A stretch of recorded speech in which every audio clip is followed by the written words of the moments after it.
Hello there. Welcome to another episode of The Pause. I'm your host, Laia Bove. This is an accessible and inclusive space created to invite you to take a moment and to learn to connect to your authentic and creative truth through practices like yoga, breath work, and meditation. Before we get started, I invite you to take a moment to center. Find a comfortable seat, lengthen your spine, relax your shoulders, and perhaps soften your gaze down or close your eyes. Take a deep inhalation through your nose, expanding front to back, side to side, and top to bottom. Open your mouth and let it go. Welcome to the pause. What do you really want this season to feel like? Embrace the solstice, creating meaningful traditions for a connected season. Happy solstice, my friend. This is a time to celebrate the change of seasons. It is the longest night of the year in the Northern Hemisphere, a great moment to pause, reflect, and welcome winter. For the past way too fucking long though, my inbox has been overflowing with emails about last-minute gift ideas with irresistible deals. Attention last-minute shopper.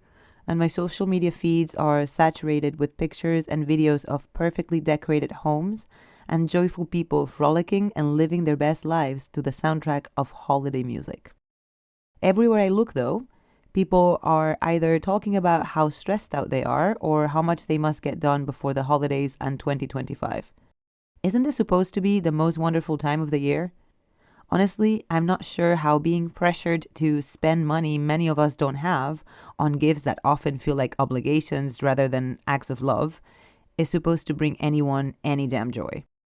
Growing up, Christmas, or Nadal, as we call it in Catalan, was a curious mix of pagan and Catholic traditions that my parents faithfully followed. Sure, I mostly showed up to beat up the cagatillo and devour all the chocolate turrons I could find.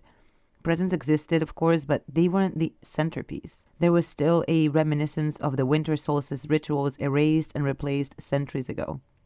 The celebration of the shortest day and the longest night of the year, when the cycles of life slow down and nature goes into a dormant state. This is the most wonderful time of the year, yet it is when most people feel lonely and disheartened. So what if we took a moment to pause and ask ourselves, what do I actually want this season and the end of this year to feel and look like? Sit with yourself for a bit with a cozy beverage and write it out. Traditions evolve, they adapt, shift, and reflect the values of the people who keep them alive. Just because something has always been done one way doesn't mean it has to stay that way forever, especially if it's leaving everyone burnt out, broke, and resentful by New Year's Day. Redefining tradition. Traditions are what hold most holidays together, a way to connect to family, communities, and even our ancestors. Yet most holidays, from Christmas to Mother's Day to Halloween, have been stripped of their rituals and meaning to be more palatable and commercial, then packaged and priced as high as possible to sell to the masses. No wonder why many of us no longer feel aligned with those values. So we're ready to rewrite what celebrating means, what family means, and what joy means. How is it that you truly want to close out the year, whether you celebrate Christmas, Kwanzaa, Hanukkah, Yuletide, or nothing at all? For me, the answer is simple. I want to enter winter and the end of the year feeling connected to myself, to the people I care about, to ancestral practices, and to the quiet rhythms of this season. I want warmth, slowness, reflection. None of that can be found in a shopping mall or stuffed into a gift bag. Reflection exercise. Take a moment to reflect on the holiday rituals in your life. Here are a few questions to guide your thoughts. Which traditions feel nourishing and joyful? Which feel like obligations or stressors? Are there rituals you've always wanted to try but haven't? What emotions or experiences do you want to cultivate this season? 6 ideas for reimagining traditions. 1. Shift the focus to connection. Instead of focusing on material gifts, try creating opportunities for meaningful connection. Who do you want to spend quality time with, whether they are family or friends, in person or online? 2. Bring back the winter solstice. Honor the season with rituals inspired by the winter solstice. 3. Start a gratitude practice. Begin a tradition of expressing gratitude. Journal or write notes of appreciation to friends and family members. 4. Make it personal. Traditions don't have to be big or complicated to be meaningful. Something as simple as a walk through the neighborhood or a cozy evening of playing board games or creating something together. 5. Plan ahead for joy. Consider spreading out celebrations. If traveling or hosting on a specific date is stressful, why not celebrate when it's easier and more enjoyable for everyone?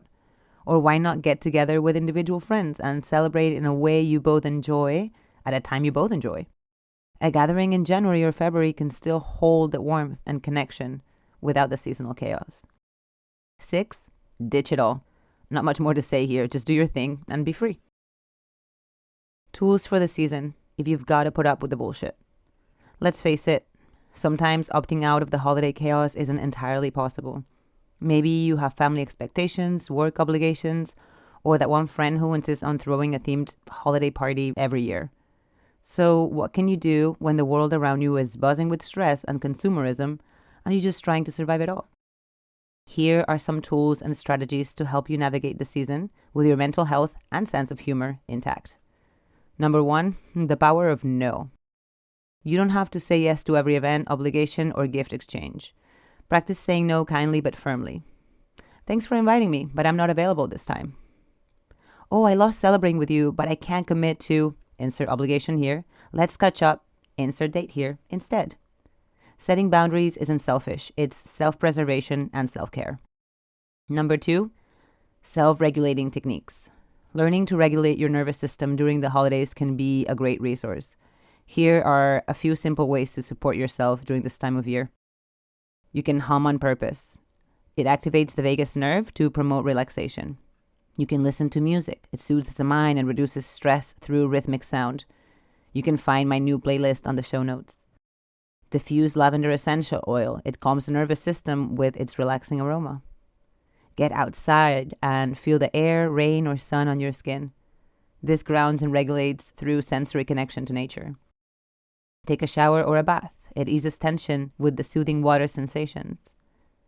Or move your body. It releases stress and boosts endorphins for nervous system balance. You can try the yoga practice that I linked in the show notes. Embracing the stillness of winter. The winter solstice marks the longest night of the year, a time of stillness, reflection, and renewal. It's a chance to step back from the frenzy, to look inward, and to decide what truly matters as the year draws to a close. Let's reclaim this season not as a marathon of consumerism or obligation, but as a time to honor our rhythms, our connections, and our need for rest and restoration. Celebrate with a roaring fire, quiet moments of gratitude, or by dancing under the stars, but let this season be your own.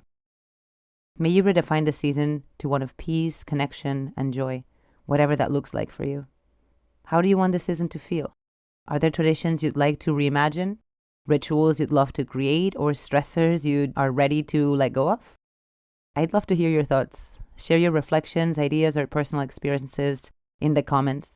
Let's inspire each other to reclaim the season in ways that truly nourish us. And if this article, this podcast has resonated with you, consider sharing it with someone who might need a reminder to pause. Happy solstice, my friend. Until we meet again, pause often, breathe deeply, and be kind, especially to yourself. Much love. Laya.